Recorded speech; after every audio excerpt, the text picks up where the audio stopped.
नमस्कार मंडळी, उन्हाळा स्पेशल रेसिपीजमध्ये आज आपण रेशनच्या तांदळाच्या पिठापासून झटपट तयार होणाऱ्या लसूण कुरडई तयार करणार आहोत। चवीला ही लसूण फ्लेवरची कुरडई खूप छान लागते। विशेष म्हणजे ह्या कुरडया बनवताना आपल्याला तांदूळ 3 दिवस भिजवायची आवश्यकता नाहीये। अगदी नॉर्मली तांदूळ धुवून वाळत घालून त्याचं पीठ तयार करायचं आहे किंवा तुमच्याकडे विकतचं तांदळाचं पीठ असेल तरी सुद्धा आपण या कुरडया बनवू शकतो। तर आता वाटीचं प्रमाण घेऊन मी हे कुरडया कशा बनवायच्या हे तुम्हाला दाखवते। तर इथे आपण 4 वाटी मोजून पाणी घेणार आहोत। तर त्याच वाटीने आपल्याला पीठ सुद्धा मोजायचं आहे, एकच वाटीचं प्रमाण ठेवायचं आहे। आता 4 वाटी पाणी घेतल्यानंतर ह्यामध्ये आपल्याला चवीनुसार मीठ घालायचं आहे आणि 1 चमचा आपल्याला ह्यामध्ये पापडखार घालायचा आहे। तर मिठाचं प्रमाण आपल्या चवीप्रमाणे आपण ह्यामध्ये कमी अधिक करू शकतो। आता इथे तांदळाच्या पिठाची उकळ काढण्यासाठी आपण पाण्याला चांगली उकळ येऊन द्यायची आहे।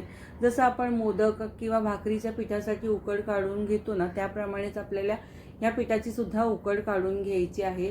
आणि इथे पाहू शकता पाण्याला चांगलं उकळ आलेलं आहे आणि आता आपल्याला ह्यामध्ये पीठ घालायचं आहे। तर त्याच वाटीने मोजून मी ह्यामध्ये 4 वाटी तांदळाचं पीठ घालते। आता ही उकळ काढताना आपण गॅसची फ्लेम अगदी स्लो ठेवायची आहे, पूर्णपणे बंद करायचं नाहीये आणि गॅसची फ्लेम अगदी स्लो ठेवायची आहे आणि तांदळाचं पीठ ह्यामध्ये घालायचं आहे आणि चांगली आपण उकळ काढून घेऊया। चांगलं पीठ एकसारखं मिक्स करून घ्यायचं आहे। तर हे बघा इथे चांगली उकळ काढून घेतलेली आहे आणि आता इथे गॅस आपण बंद करायचा आहे आणि आता हे उकळ काढलेल्या पिठावर आपल्याला झाकण ठेवून द्यायचं आहे आणि 5 मिनिटं आपण ह्याची चांगली वाफ पिठाला लागेसाठी आपण हे झाकण ठेवून दिले आणि 5 मिनिटानंतर आता आपण हे पीठ मळण्यासाठी परातीमध्ये एका मोठ्या ताटामध्ये काढून घ्यायचं आहे आणि पिठाची वाफ आपण काढून घ्यायची आहे। गरम असताना मळायला गेलं तर चटके लागतात, म्हणून थोडीशी वाफ काढून गेल्यानंतर आपण हे पीठ मळायचं आहे। तर हे पीठ मळताना थोडंसं मला कोरडं वाटलं म्हणून यामध्ये मी थोडंसं पाणी घातलं। जसं आपण भाकरी बनवायला पीठ आपलं सॉफ्ट असतं त्याचप्रमाणे इथे सुद्धा हे पीठ आपल्याला थोडंसं सॉफ्टच मळून घ्यायचं आहे। तर आता हे गरम आहे आणि थोडंसं पीठ कोरडं आहे, तर थोडं पाणी घालून मी मळून घेते। थोडंसं बघा असं पीठ मळून घेतलं आणि आता आपल्याला ह्यामध्ये लसूणची पेस्ट घालायची आहे। तर साधारण 100 ग्रॅम एवढे लसूण घेतलेले आहेत आणि मिक्सरमध्ये थोडंसं पाणी घालून जी अगदी सॉफ्ट अशी पेस्ट बनवून घेतले। कुठेही असे दाणे वगैरे अजिबात ठेवायचे नाहीयेत, नाहीतर ते आपण कुरडई पाडताना जाळीमध्ये अडकू शकतात आणि छान अशी कुरडई पडणार नाही, म्हणून अगदी बारीक अशी स्मूथ पेस्ट करायची आहे। नाहीतर तुम्ही चाळून घेतलं तरी चालेल, म्हणजे कुठेही अडकणार नाही जाळीमध्ये। तर आता हे लसूणची पेस्ट आपण पिठामध्ये चांगली पुन्हा मळून घ्यायची आहे, सगळ्या पिठामध्ये छान मिक्स करून घ्यायची आहे। आणि हे पीठ मळून झाल्यानंतर तुम्ही थोडंसं पीठ चाकून सुद्धा बघायचं वाटल्यास की मिठाचं प्रमाण कमी अधिक झालं असेल तर ह्या स्टेजमध्ये तुम्ही मीठ ह्यामध्ये घालू शकता। तर आता हे पीठ मी चांगलं मळून घेते। आता हे पीठ मळून झाल्यानंतर पुन्हा आपल्याला ह्या पिठाला वाफ द्यायची आहे। तर वाफ देण्यासाठी इथे मी काय करणार आहे, हे पीठ मळून झाल्यानंतर या पिठाचे असे गोळे तयार करून घेणार आहेत। जसा मेदूवडा असतो ना, त्याप्रमाणे आपण हा पिठाचे गोळे तयार करून घ्यायचे आहेत। आता हे तयार झालेले गोळे वाफवण्यासाठी मी इडलीच्या भांड्यात हे वाफवणार आहे। इडलीची जी जाळी असते त्या जाळीवरती ठेवून मी हे 7 ते 8 मिनिटासाठी वाफवून घेणार आहे। जर तुमच्याकडे मोठी चाळण असेल तर चाळणीवरती ठेवून सुद्धा तुम्ही वाफवू शकता किंवा आपल्या कुकरमध्ये सुद्धा 3 शिट्या काढून तुम्ही हे वाफवून घेऊ शकता। तर आता मी या 2 जाळ्यांवरती हे ठेवून 7 ते 8 मिनिटासाठी चांगली वाफ काढून घेते। तर हे बघा असं आपण हे ठेवून घ्यायचे आहेत।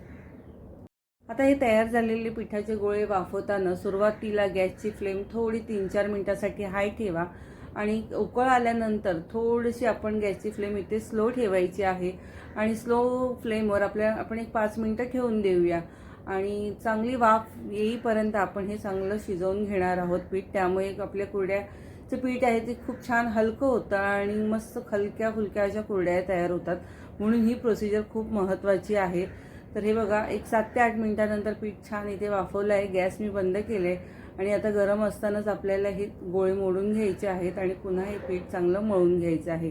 तर आपण वाफ दिल्यामुळे काय होतं, हे पीठ थोडंसं घट्ट होतं, थोडंसं पाणी घालून पुन्हा आपल्याला हे थोडंसं सॉफ्ट असं मळून घ्यायचं आहे, म्हणजे कुरडई आपल्याला पाडताना अगदी असं जड जाणार नाही, अगदी सॉफ्ट असं पीठ आपल्याला इथे तयार करून घ्यायचं आहे। तर आता इथे चांगली वाफ काढून पीठ मळून मी घेते। आता हे आपण जेव्हा पीठ वाफवलं ना, त्यामध्ये आपण लसूणची पेस्ट टाकली. तर या वाफवल्यामुळे ती लसूणची पेस्ट आहे ना, ती सुद्धा चांगली शिजली गेलेली आहे.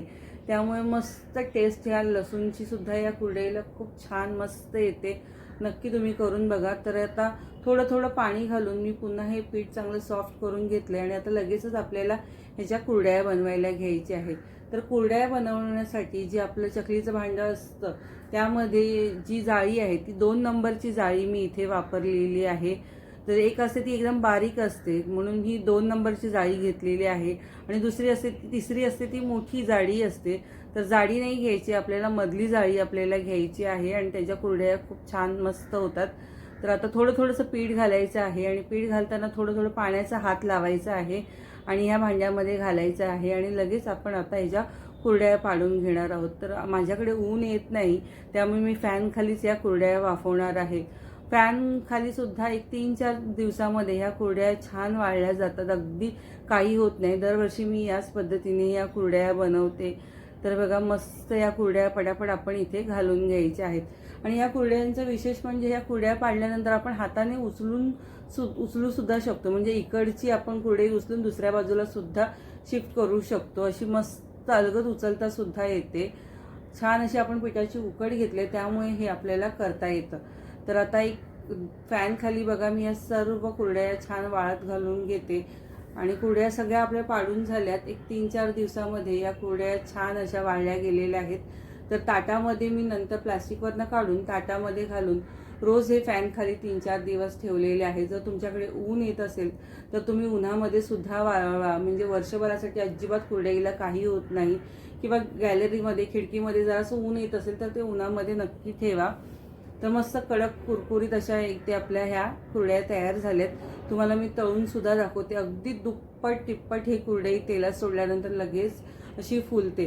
तर हे बघा तेल गरम झाले, मी तुम्हाला तळून सुद्धा दाखवते. बघा तळल्यानंतर अगदी दुप्पट अशी ही कुरडई फुललेली आहे आणि मस्त एकदम खुसखुशीत अशी हलकी फुलकी ही कुरडई तयार होते.